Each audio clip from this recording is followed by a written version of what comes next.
I'll do a call.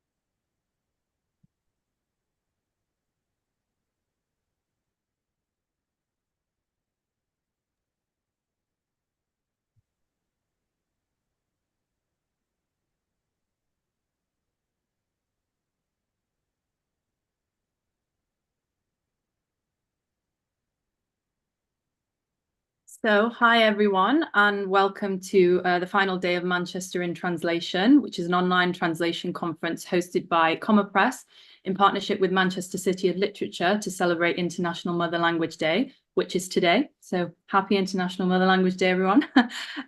So, the topic for today's panel is working with a writer. So, we'll be hearing from some amazing translators about the practicalities kind of surrounding working with a writer and the relationship between the translator and the writer. And we'll hopefully be looking at kind of all stages of the translation. So from finding an author to work with to kind of working with an author long term. Before I introduce our panelists, I just wanted to say that at the end of the session, we should have some time for a Q&A. So if you could put your comments and questions in the YouTube live chat, then we'll get to as many of them as possible. So on our panel today, we have Daniel Hahn, who is a writer, editor, and translator. He's translated an unbelievable amount of books. His recent books include Catching Fire, a translation diary, and translations of books from Angola, Argentina, Portugal, and Venezuela. He's currently translating a Peruvian novel, editing a collection of Brazilian short stories, and writing a book about Shakespeare and translation.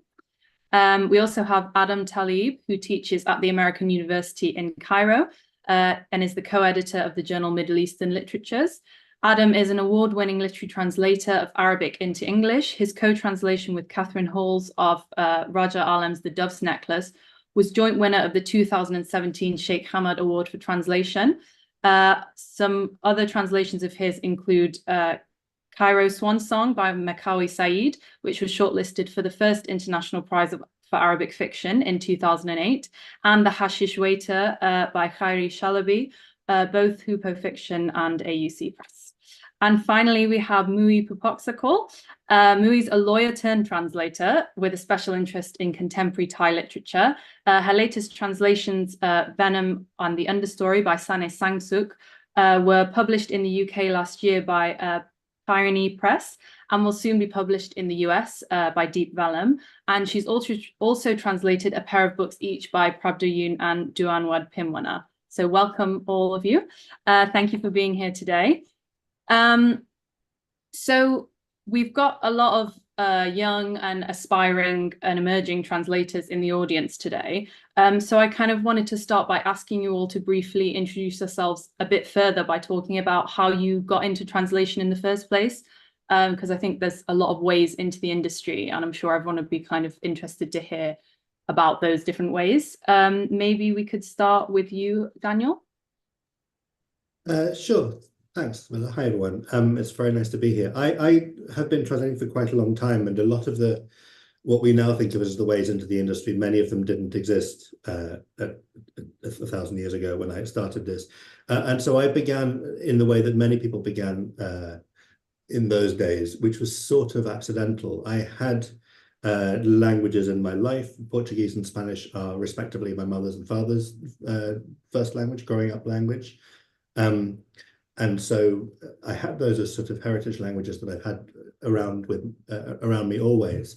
And I was writing readers' reports for publishers and doing little ancillary, translation adjacent things for quite a long time around the publishing world. And writing readers' reports, including for a small independent publisher called Arcadia Books, who were considering various books from the Portuguese and Spanish-speaking world, and they couldn't always read the Portuguese ones, and so I would read for them. And I read a book called Nação Crioula, Creole Nation, by an Angolan writer called Eduardo Agualusa. I read this for them and said, this is a brilliant book, you should absolutely publish it. And they asked me to translate it. And I said yes, for reasons that seem peculiar to me now in retrospect, but it wasn't something that I'd intended to do.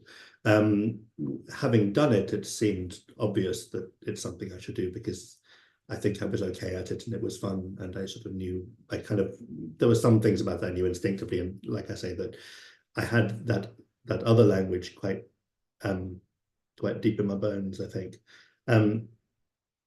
But I did that first book sort of as a one-off. It was the first writer I'd translated. It was a writer I had not come across until I read this one book to do the report on it. He's now the writer I've worked with the most, and we can talk about him, I'm sure, later. But it was just this sort of one-off thing I did kind of as a favor to a publisher, and then it turned out to be fun. And so we did another one several years later. There was a big gap between the first and the second book. And then it kind of built momentum very slowly to begin with. But, there's a gap of 4 years between the first and the second book and another 2 years between the second and the third book. And now they are getting, concertinaed in closer and closer and closer. But that's how it started. It started with almost no deliberateness of purpose. But I do seem still to be doing it, which is okay. I'm not complaining. Great, thank you. Adam, maybe you could tell us a bit about how you got into translation. Thank you very much. Hello from Cairo. Thank you for inviting me. I was very lucky in the sense that when I was an undergraduate, I happened to study with people who were very active as literary translators. So there's a very well-known translator who passed away a couple of years ago called Michael Henry Hein, who was a sort of pioneering translator, not only from Spanish, but from Slavic languages, and was a very prominent and very caring man who was really invested in literary translation and training literary translators.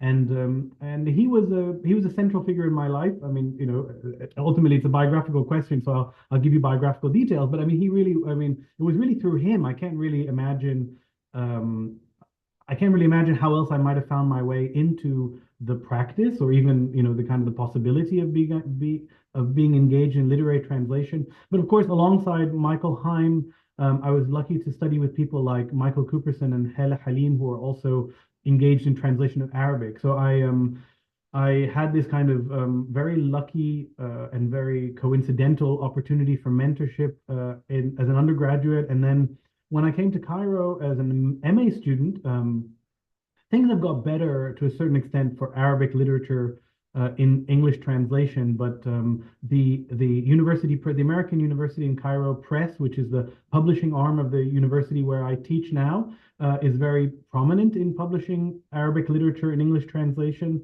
And I mean, it sounds silly now, but essentially I had a little bit of time between finishing my MA thesis and beginning my PhD, and I had read a novel that I liked, and I kind of went to the publisher. I was very young. I was in my early 20s, and I said, I really like this book, and I wonder if you would consider translating it. And he said, we bought already the rights for this book. We're looking for a translator. And it was just very lucky. And they were very kind of, I mean, I don't even know how to say it. I mean, they were kind of just really gentle with me, very, very encouraging. And that's how I got started.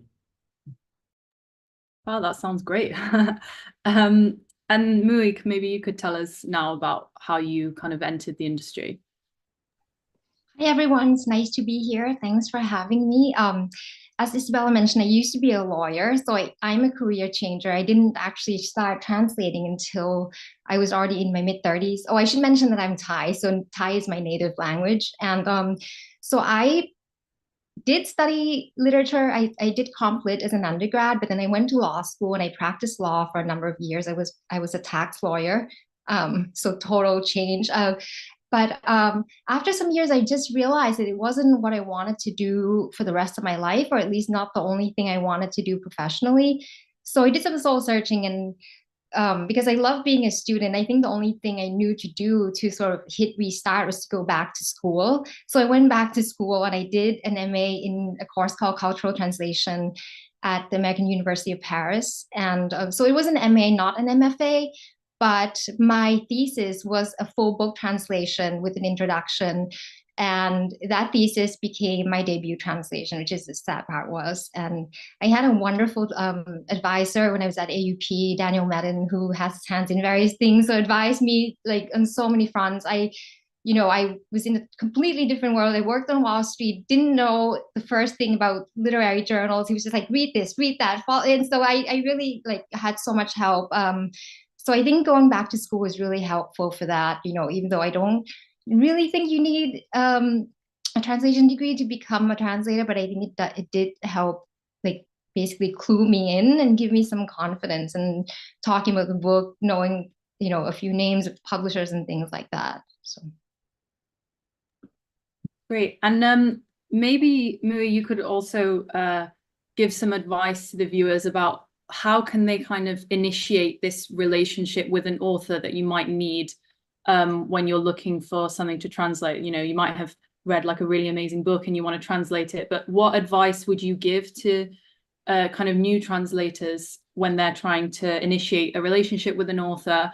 And also, like, how did you do it?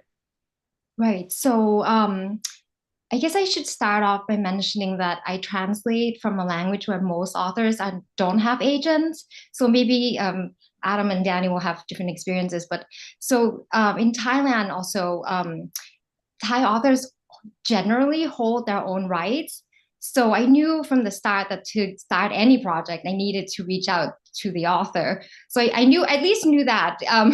And I think now, like, if I were to do it again, that the easiest starting point would just be to look at the book itself and see who published the book, and then contact the publisher and in hopes of getting the author's contact information. But the way I actually did it was like my strategy, or I guess wasn't really a strategy because it wasn't consciously. So what I ended up doing was that I pounded the pavement a little bit more. I knew even before I started my translation program which book I wanted to translate, and that was perhaps and I had read somewhere that he owned a bookstore. He doesn't anymore, but at the time he did. And so I went to look for him at his bookstore, and I'd written an essay about the story collection that I wanted to translate. So I wanted to give it to him. I don't think he even knows that I actually went there like 3 times and never found him.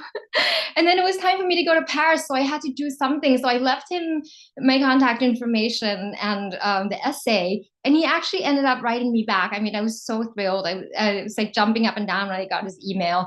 So that's how I initiated that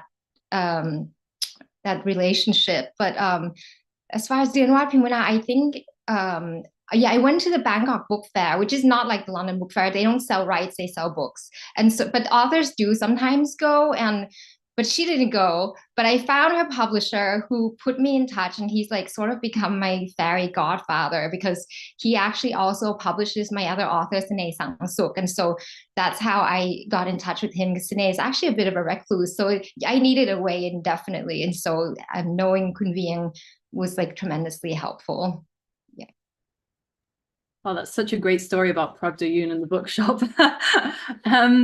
Daniel, so could you tell us whether your experience is similar to Mui, first of all, and also maybe tell us how new translators might go about finding authors to translate in the first place? Anton Her spoke about how a translator needs to be proactive.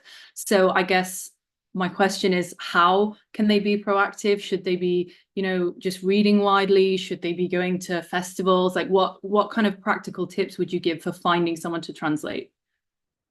It's an interesting question because obviously it's a difficult one. And the answer is there are lots of possibilities, and they depend partly on one's own circumstances. If you can go to festivals, great, but not everyone is near the 3-dimensional festivals or can afford them. And there are some online ones, but not everyone has access. I think finding ways of building relationships is incredibly important one way or another, because it was really interesting that both Adam and Mui talked about the studies they did that got them in, but they also both said well, but Mike Heim was the person, or Daniel Wedden was the person, that there is the kind of institutional possibility, but a lot of the time it's about having an individual who will, as Marie said, be your fairy godparent or whatever it might be. And part of it then means having the nerve to approach people for help on social media or by mail or whatever, which is quite a difficult thing to do, but to write to, if it's not an author directly, I work with 3 kind of big and relatively widely translated languages, Portuguese, Spanish, and French. But between them, they cover, 30 odd countries where publishing practices vary enormously, as you can imagine. Publishing in France and publishing in Bolivia are not in any way the same thing. A relatively large number of my authors are agented. And so one possibility I have is going through agents or going through publishers who will be the rights holders in some cases. But that also requires a certain amount of nerve and a certain amount of proactivity in writing to, the rights department of a large publishing house in Paris, saying, you don't know me, but I wonder if you can do me a favor, is not always a thing that's, I mean, actually, you have nothing to lose. And so sort of objectively, it's very an easy thing to do, but it requires a certain amount of nerve. But I think it's also worth keeping in mind that a lot of the time, if you're a translator wanting to maybe do a sample of a book or pitch a book or something like that, you are doing, whoever you're writing to, you're probably doing them a favor. If it's an agent, you're helping them to do their job. If it's a writer, you're helping them to disseminate their work, find them new readers. And so I think that's one of the things you can keep in mind as a sort of emboldening aspect. If you're writing to someone, you're not just saying, it's only me, I'm not terribly important, I'm really, really sorry to bother you. You're also kind of offering to help them find readers, find a publisher. So that's one thing. And certainly, as I said at the beginning, that there are lots of different ways one might discover the things one wants to translate, whether it is reading widely, which I think is essential one way or another. But that also sometimes comes through those contacts, because I, certainly at the point now when I've been translating for a long time, I have a lot of publishers and agents and whatever in a number of countries with whom I've worked a lot in the past. There's one agent who represents 4 or 5 writers I've translated. It's like Marie talking about the publisher who has more than one of her authors. And those relationships not only are very beneficial for both of us, but they also help me to discover new writers, because those people, I will talk to them regularly and they'll say, by the way, we have a really exciting debut. Have you heard about it? I think it's your kind of thing. And so it's about sustaining those relationships as well. And it does often happen that I work quite a lot with my writers once I get going, but often I will reach the point of signing a contract to translate the book without having had any direct contact at all, because I've pitched through an agent, or I've discovered them through the agent, or I've just read the book and found them that way. And so the writer sometimes comes in a little bit late, but even if the writer is not involved, there are individual relationships that are crucial to all of this, and people trusting you, and those things sometimes get developed over quite a long period of time. It's quite as with anything involving anything relying on people trusting you, sometimes it's a very long game. So it's definitely about being bold and confident as a new translator then, in like trying to build those relationships. Yeah, I think it is, but I also think that there are some ways, some versions of that are easier than others. Yeah. If you happen to be able to go to London at the time of the London Book Fair, that's useful. On the other hand, the idea of approaching a publisher in a hallway in the London Book Fair saying, here is a sample, please look at my work, I think is much scarier than writing an email which you can draft and redraft and get a friend to look over and be quite measured and quite thoughtful. I have never approached a publisher cold in person. Never, ever, not once. But I have, as I've built up a certain confidence and level of trust and so forth, I have written to people out of the blue and said, you don't know me, but here is a thing. And so there are different ways in which you can mitigate how frightening that is. And so, you know, showing up at Frankfurt with a portfolio of things that you think Penguin Random House absolutely must publish is might work for some people, I think is an absolutely monstrous thing to do. Whereas I think writing cold or with an introduction from someone who can help you is at least less alarming as a proposition. And so kind of on the flip side of this, I guess the relationship with the translator and the writer needs to be kind of symbiotic. So it's not just, you know, you have to win over their trust, but if you're going to be working with them, then you, or with their publisher or agent, you kind of need something from them in return. Adam, are there any kind of things you look out for in an author or the people that represent them, or like any red flags that you might look out for and think, well, maybe I don't want to work with them, and kind of what do you need from them in return as a translator? It's an interesting question, and I guess it's going to depend a little bit on one's personality. I mean, you know, you can have, I mean, I think it's good to have a clear idea of what kind of professional relationship you want to have with authors and publishers, and establish what works for you. And I certainly think that, you know, the conventional kinds of disqualifying things like lying and cheating and dishonesty and being unpleasant and rude or whatever, I mean, these things should disqualify anybody in any kind of human interaction. I mean, I think I would maybe think about it in a different way, which is that, you know, publishing contexts vary. We've already spoken about that. So it's really about sensitivity to the context that you're kind of dipping in and out of. So in some cases, you'll be pitching, you know, you'll be selling or trying to approach publishers that you go through emails, and, you know, there are kind of a very formal division of labor, and there's, you know, lots of staff and things like that. And then there are publishing contexts in which it's much more personal, it's much more small scale, it's even sort of amateurish.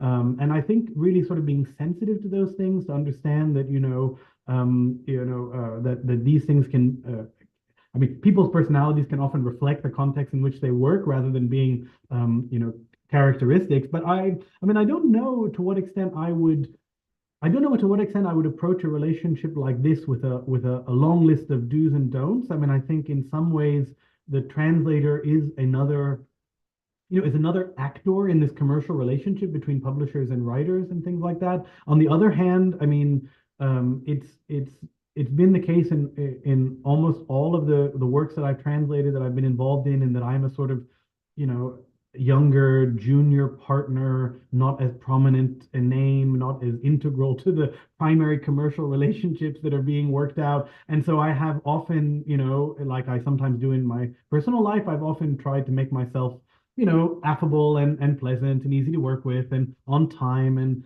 those kinds of things. And I think, you know, I mean, it's the same kind of advice I would give to any person who's a bit more junior in a professional context, which is that, you know, you do have to occasionally be more accommodating than your peer, you know, the other people you're engaged with. Okay, so I'd quite like to move on now to sort of say you've got your author, you've got your text that you're translating. I think what a lot of people want to know is, how closely do you work with an author on a translation? Like, is it something that you do by yourself, or is there a lot of contact, and how does it vary? Mui, maybe you could start us off, because I know I read that Pravda Yun speaks fluent English, right? So, they could have a lot of, in theory, a lot of kind of ideas about how your translation went. And, you know, if the author does speak the language you're translating into, then they might want to have a say in that. So what's been your experience in that sense? So I have two authors who speak English, Pravda and Sneh. They both translate in the other direction. So, but I think because they're both translators, they've really kept a very respectful distance. So I've generally not asked to see drafts, actually, but I do send Pravda drafts, and I think he's corrected a couple of things that were just like, I misunderstood something, but he never was like, oh, I don't agree with this voice or the way you're interpreting this or the way you're phrasing this. Never, never, ever. So luckily I've not had to deal with that. As far as working with them, I mean, with all my authors, including Daniel Hahn, who doesn't have English, is that I usually will do 2 drafts by myself first without talking, without asking them questions. And I I do that because I feel like after 1 draft, maybe I've not thought about all my questions like thoroughly enough, and I don't want to burden them with so many questions. And I still really do feel like I probably over ask because I am in close touch with all of my authors. So I do feel like I can ask them a lot of things. So if there's any doubt at all, I do tend to ask them, but I do wait until after 2 drafts until I send them a list of questions, or usually with Pravda, I'll send him a list of questions because he speaks English and I can speak like read and write Thai just fine, but I don't type it well. And so it's just faster for me if I'm able to type the questions in English. So I send him a list of questions with Duanwat Vimana and Sine. I will go over my questions with them on the phone. Duanwat because she doesn't have English, Sine because he doesn't do email. So you learn to the ways of working with different people and stuff like that, and they usually turn out to be like really marathon phone calls. I mean, last time I remember saying was like, Mui, I can't take this anymore. We need to continue this another day. It's just too much, too long. But so I do ask like a ton of questions. And I'm actually reading a book now by a dead author. And I'm just thinking in my head, oh my God, I have these questions. What am I going to do if I like work with a dead author one day? What am I going to do? My authors have been so generous to me that I'm just like now like almost a little needy or something. Yeah, I mean, it's definitely a positive in a lot of ways if you're working with an author that's alive, so you can ask them those questions. Adam, can you maybe tell us if your experience has been the same as Mui's? Like, do you ask a lot of questions of the author? Do you have close contact with them, or are you kind of left to your own devices? I mean, I think I probably would agree with most of what Mui has said. I mean, I over ask for sure. I always double check really completely, inconsequential details for this, just for my own sake or whatever, because I fixate on certain details in text and things. But I have worked with, I mean, I should say that in my other hat is I'm a professor of medieval literature, so I work with dead authors all the time, and I have to interpret the nuances of these things. And as a translator, I've been very lucky to work with authors that are alive, and not all are now, but when I was working, and I have collaborated in person, over the phone, and over email. My preference is to do it in person, but it's not always possible, and it's strange. I mean, I think part of it is related to the power dynamic, where I feel like I do actually want to form some sort of connection with this person. But I also think that it's a bit lonely translating. It can be a bit lonely. I mean, depending on how you do it, and it's actually a nice opportunity to sit with the person and talk a little bit about and the broader things, the things that are not actually settled by the question of what did you mean particularly here, or where's the rest of the sentence, but sort of broader things like what is this character like, how do they speak, how do they sound, what did you want to do in this scene. Which images here that you're using are important, which can I get rid of for the sake of the flow and things like that. And it's hard to have those conversations in the abstract. So part of asking the question is to prompt a larger conversation about the novel. And then there are different types of authors. Some authors are willing to have that conversation. Many authors are not. And then you kind of learn something else about the author that way. I have worked with authors who want very little to do with the translation, and I've worked with authors who in one case in particular, the author has very good English and is very interested in style in English, and I can say that when I was beginning to work with this author, I was a bit irritated, and then later on I realized actually it's kind of a privilege to work with a bilingual author. So it very much depends on the author then for you. So Daniel, you've worked on some autobiographies, particularly of like quite high profile people, like Pele's autobiography and Arsene Wenger's autobiography. So I wondered if you could tell us kind of about your experience translating something like that. Like, would you work closely with those people? Especially, an autobiography is so personal. Is that something you would have a lot of contact with them on, or is it similar to other translations you've done? In one sense, it's more like translating the dead ones. I mostly translate living authors. I've translated a few dead authors, and like Mui, I've found myself, you know, grasping for answers from people who, you know, aren't on email because they've been dead since 1912 or something. And actually, a lot of the time, the only cases I've had, or almost the only cases I've had no contact with writers at all, have been either when they've been dead for 100 years or when they are super, super, super famous for something else, where probably memoir writing is not the most important part of their day, and the translation of their memoir into another language is even less important. And even if it is important, they're usually protected by various, you know, layers of sort of various shields of publicists and managers and whatever. With the Pele autobiography, this was one of the first books I did. I had no contact of any kind. With the Wenger autobiography, it was slightly different because, of course, he lived in the UK for a long time. His English is very good, and he was interested in. He did read the translation, which I co-translated with a friend, and I was sort of translating it, assuming he was never going to read it, and then I discovered that Orion were advertising the audiobook read by the author. So I discovered that Arsene Wenger was not only reading it, he was reading it into a microphone in its entirety. And we did have some specific questions for him, but they were kind of filtered through the publisher. And I think the publisher, you know, the editor at Orion, sat down with him for a few hours and went through everything. So we had the benefit of him being interested and amenable and helpful and not dead. But it was a very different sort of, it didn't feel collaborative in the way that sometimes these relationships can feel collaborative if you can, you know, like Mui, have hours and hours and hours of phone conversations or WhatsApp exchanges or whatever it might be, which is part of the fun, I think, a lot of the time. And Daniel, on that topic, I wanted to ask, are you ever involved in the kind of the editorial side of a translation?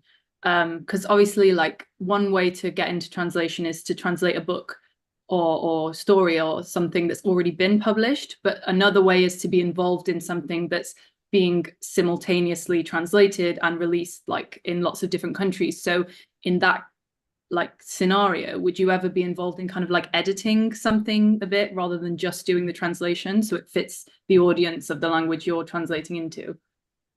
I haven't been editing in that sense, but I think one thing that does happen, especially if you've been translating for a while and working with the same authors for a while, I do often talk to my writers about what they are writing now, not just a book that they published 10 years ago that I'm finally getting around to translate. And so I do, you know, I was in Brazil last year and I sat down for lunch with an author who was kind of at a knotty moment in the novel he's writing.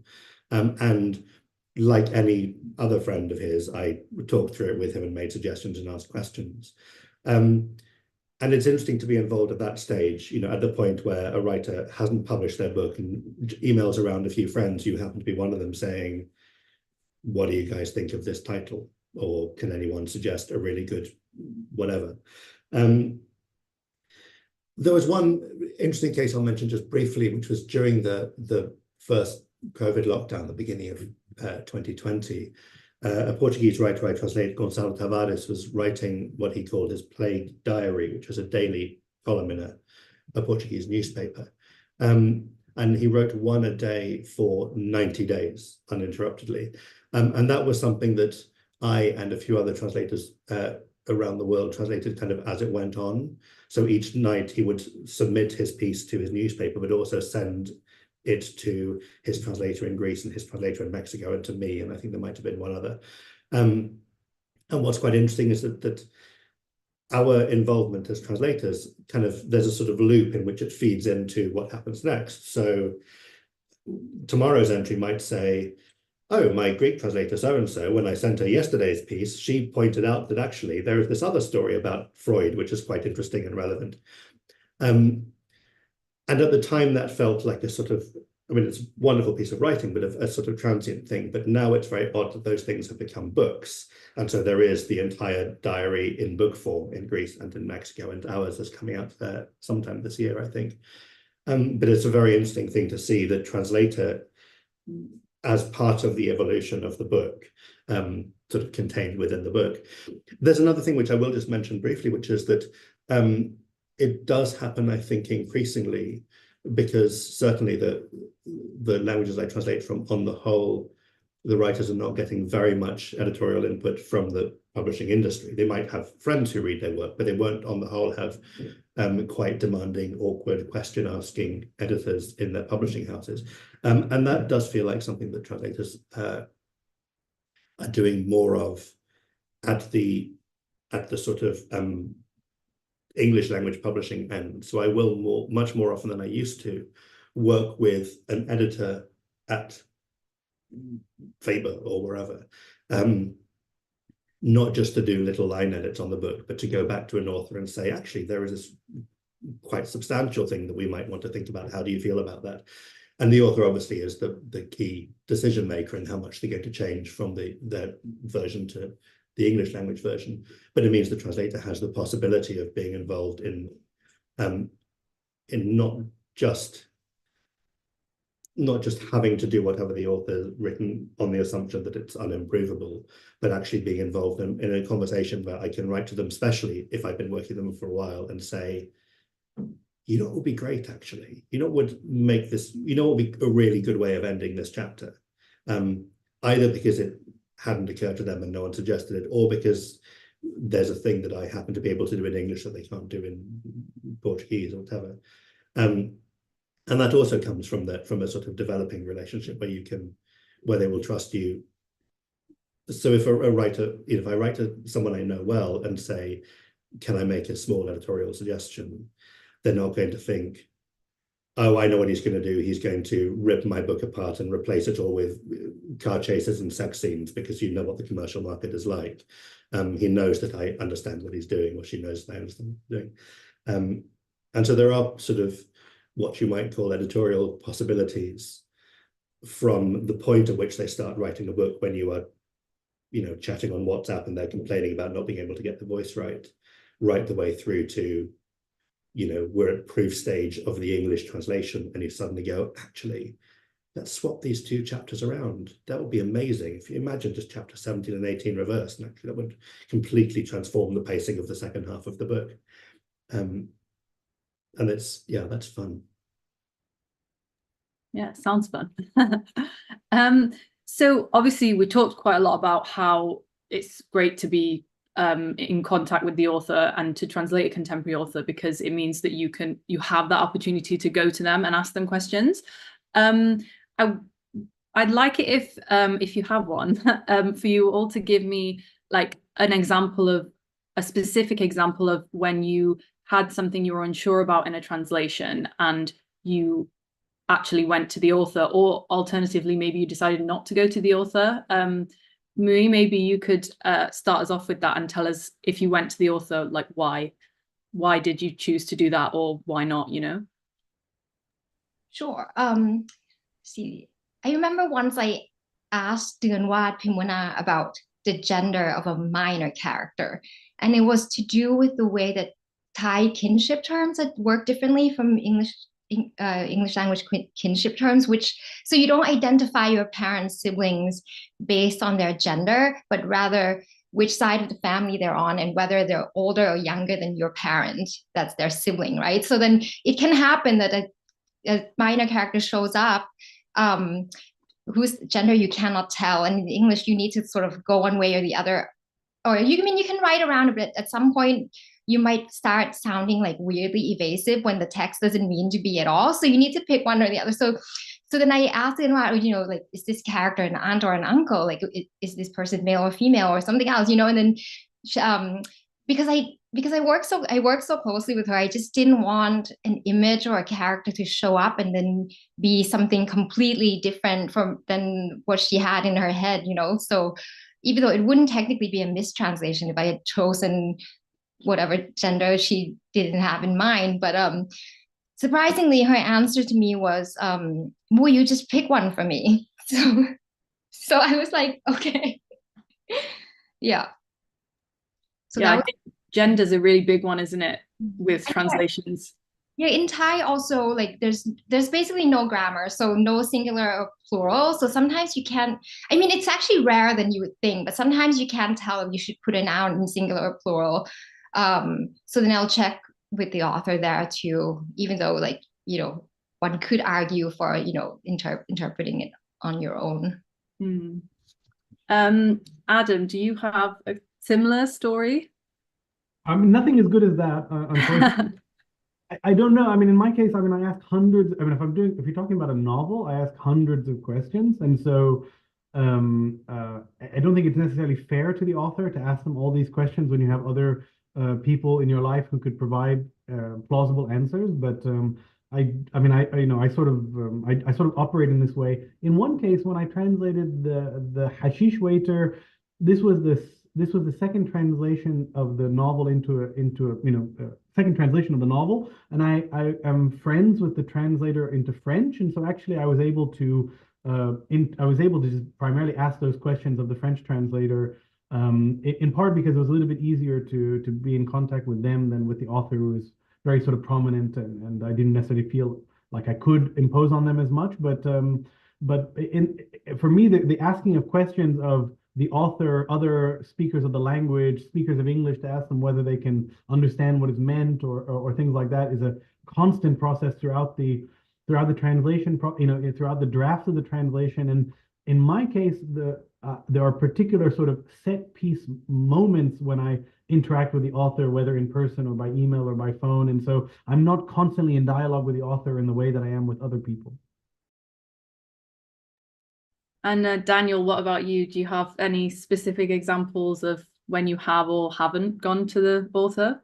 Yes, it happens all the time. I mean, the problem happens all the time, and the solution is often that I will ask them because, as Mui suggested, languages are specific in different ways, or non-specific in different ways. So the opposite, as it were, of Mui's example was, if I tell you that I had a WhatsApp message from my uncle this morning, you know that my uncle is a man.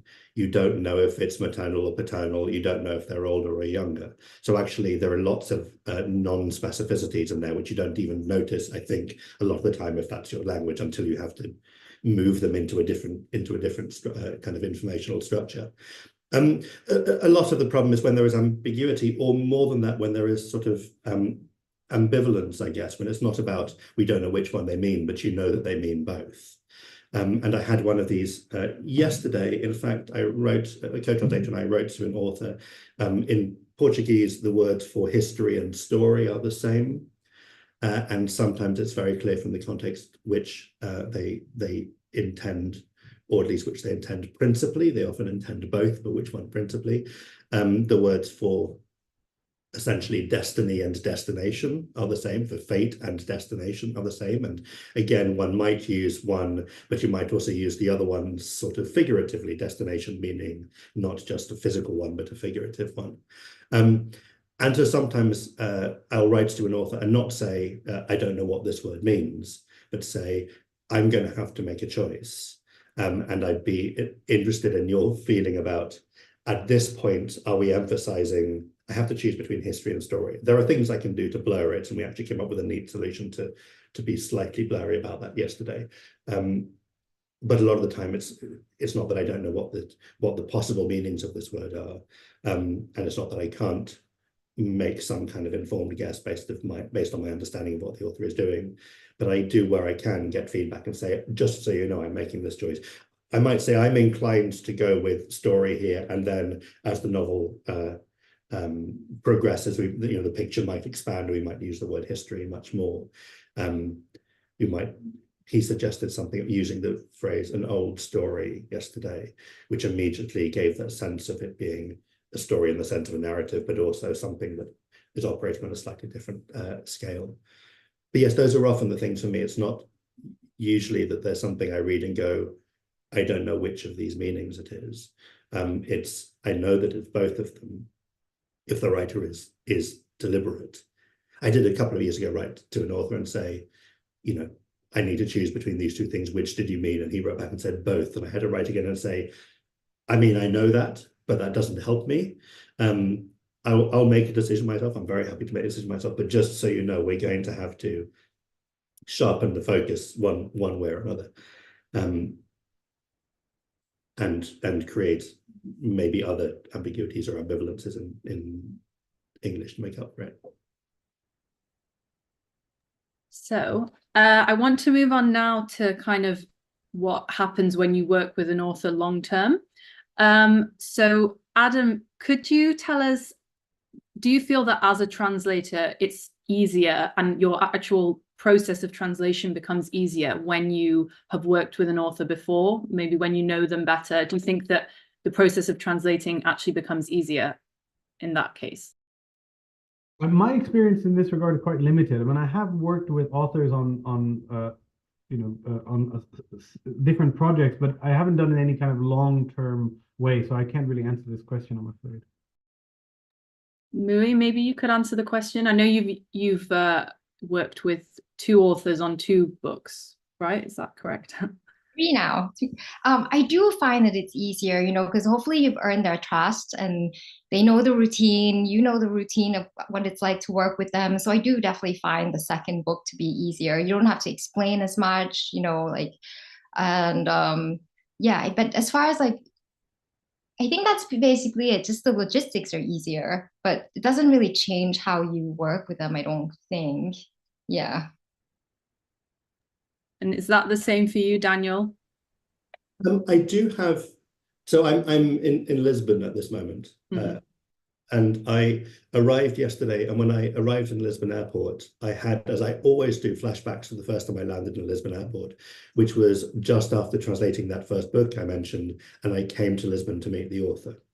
And part of it was to ask him questions, and part of it was to reassure him that I was moderately competent at the thing that I was doing. It was about trust and inspiring confidence, and also beginning what I hoped would be a friendship or an enduring working relationship. That same author, with whom I'm going to be speaking at a festival tomorrow, and with whom I've now done 9, I think 9 books. That same author I wrote to on the last book we worked on together and said, what the hell is this word on page 47? I've never seen it before. It doesn't appear in any of my dictionaries or anything. And his reply was something like, I'm kind of felt like a sort of elderly married couple, and I think he wrote and said something like, I'm so pleased that after all these years, I can still surprise you, or I can still, challenge you with a word you don't know. So there are ways in which it changes because the relationship changes. The process doesn't necessarily, though I used to send him drafts, and I don't always send him drafts now. Most of my authors get drafts and he doesn't always. But I think what does help is that with every book, I know the work better. I particularly with someone like him, who I think has quite a consistent literary style through all his books, even though he's doing slightly different things with them. And so I don't feel like there are some things I don't have to work out because I know what he sounds like, and I know what he sounds like in English because I've been making him sound like that in English for 15 years or something, more than 15 years. And so there are some things that are like that. I feel like I know his work incredibly well now. And I hope he trusts me, because if he doesn't at this point, then it's clearly never going to happen. The process is still kind of the same. I do drafts and I do as much as I can, and then if I need help, I will get him to help at the end. But the experience feels slightly different. Certainly, starting a book, the book I'm doing now is by a writer I've never worked with, and there are ways in which it's really different from, my 10th book with Angola, this Angolan writer. So we've got quite a lot of questions coming through. Just before I move on to them, I wanted to ask, maybe Adam, you can answer this.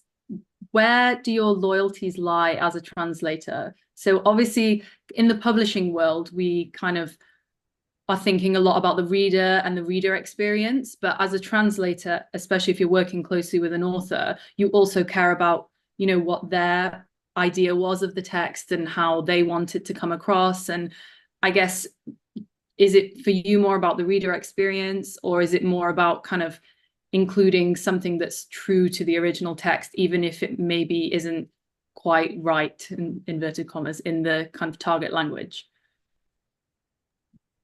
Well, okay, so this is a complicated question.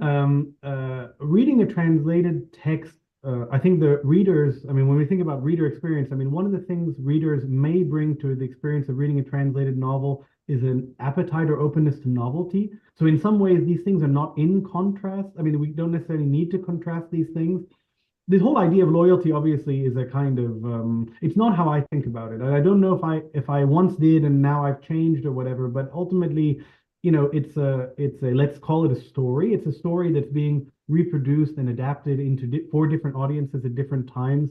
And ultimately, I mean, of course, the author is the originator of the story. The author is the owner of the story in a kind of legal and moral sense. And the author is the sort of the creator of the story, right? So they essentially have a kind of relationship to the story, a level of intimacy and ownership of the story in a way that the translator never can have. But the translator is asking readers to make time and spend money on the story, right, on the experience. And so ultimately, I mean, you just think about it, you know, in this basic structure, you know, you have someone who has a kind of possessive or original relationship to the story, but then you have someone else who's trying to make the story accessible, fun, entertaining, and instructive to a new group of people. It strikes me that, you know, the author and the translator shouldn't be too self-obsessed. I mean, they shouldn't be too closed off, because actually they're trying to invite a new audience into the pre-existing relationship. It would be so awkward to invite these people in and then only have a dialogue with the originator of the story. That's how I kind of think about it. Yeah, I think that makes a lot of sense. You've kind of got to consider everyone and strike a balance between it all. So we've got a lot of questions. Someone has asked, what's your experience been working with authors and publishers regarding deadlines? Are they strict or are they flexible, or what's kind of your experience? Mui, maybe you could answer that one.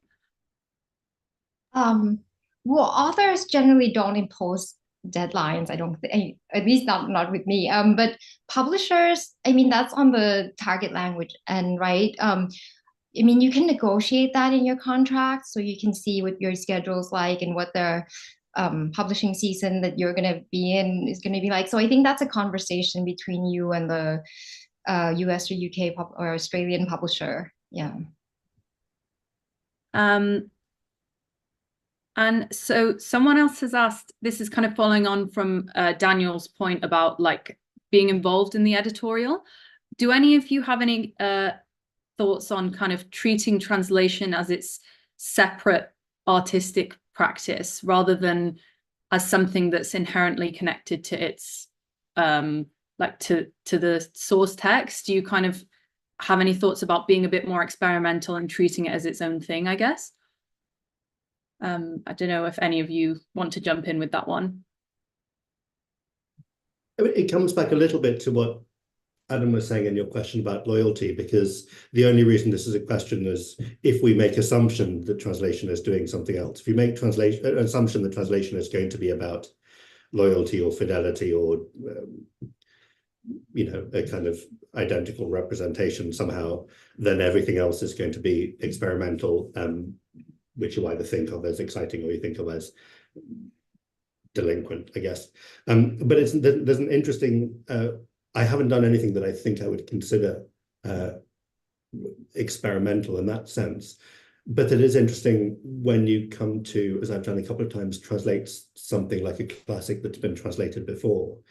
And I feel like I have different opportunities, let's say.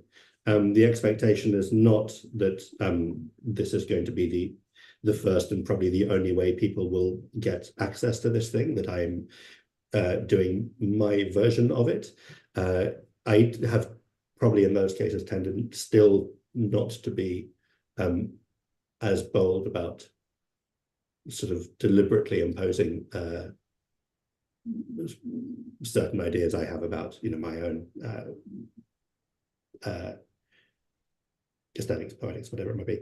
But I think that's one case where people assume that what you're getting is this person's version of Don Quixote rather than that person's version of Don Quixote, which is not the way we, I think, as readers, but probably all of us, have this assumption that if something is new, it's going to be translated once, and therefore this is the only chance, and therefore you're not going to mess with it, which is a shame, but I think is also partly down to the fact that this is how copyright law works, and you probably only get one shot at something, and so you don't get to kind of mess around with it too much.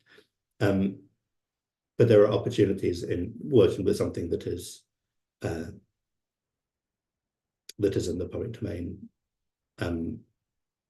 to do your thing with it, safe in the knowledge that other people can still do their thing with it.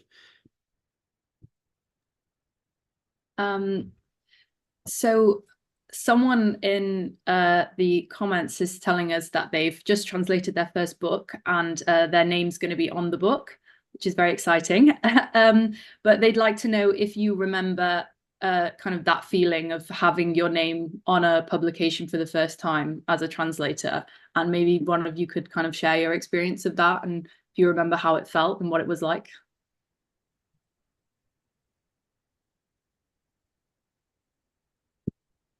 It's fun. It's nice. It's fun. It's great. It also doesn't stop being fun. Yeah. Yeah, I don't know what to say except congratulations, you have your first book. I mean, it's nice to hear that it doesn't stop being fun after you keep translating, that it's always kind of like this exciting thing. Yeah. I think there are always those moments, I don't know whether the rest of this, but there are those moments where something you've been working on, you sort of, the fact that it's going to be a book becomes real, and it might be like when you see the cover design, and it might be when you get the first typeset pages, so it actually looks like the pages of a book. And that's that moment when you understand kind of really deep down that this thing that has just been a sort of shockingly chaotic Word document on your laptop for the last 6 months is going to be a real thing, and is going to be somehow presented in much sharper focus than you've imagined it, and people are going to read it. That yeah, every day. And Mui, did you have something to add to that? Oh, I was just going to say that getting book mail from your publisher with your translator copies is always an exciting moment. It has not gotten any less exciting at all. So, yeah, that sounds very fun. Away from home at the moment, I know that a book that I have coming out in a couple of months, my advanced copies have arrived at home, and my neighbor has taken the parcel in because I'm not home, but I am 2,000 miles away from them. And it's, I mean, I'm very happy to be in Lisbon, but I'm very conscious that there is a box of my first copies of something that I have not seen yet, and they're waiting for me in South England. Well, it's going to be very exciting when you get back then. So we've talked quite a lot about how it's great to be translating an author who is alive, so you can ask them loads of questions, and everyone's spoken really positively about that. Do you think there are any positives to translating an author who is not alive, in the sense that you kind of have a bit more authority and you're kind of forced to make those decisions? Does anyone have any, like Adam, maybe, do you have any ideas about that, and how, whether you would feel that was better, or if you have experience in that? I mean, I'll just say the framing of the question makes it difficult, because no one can say, I wish these people were no longer living. I mean, that's not, and nothing I'm saying should be construed in that way. I mean, I think it's actually a privilege to work with people who are alive and with whom you can have a dialogue, and who can go on to write more things, and more things can be made available for translation, because, you know, what's the point of translating something into another language, making it available for new readers who then can't continue with that author?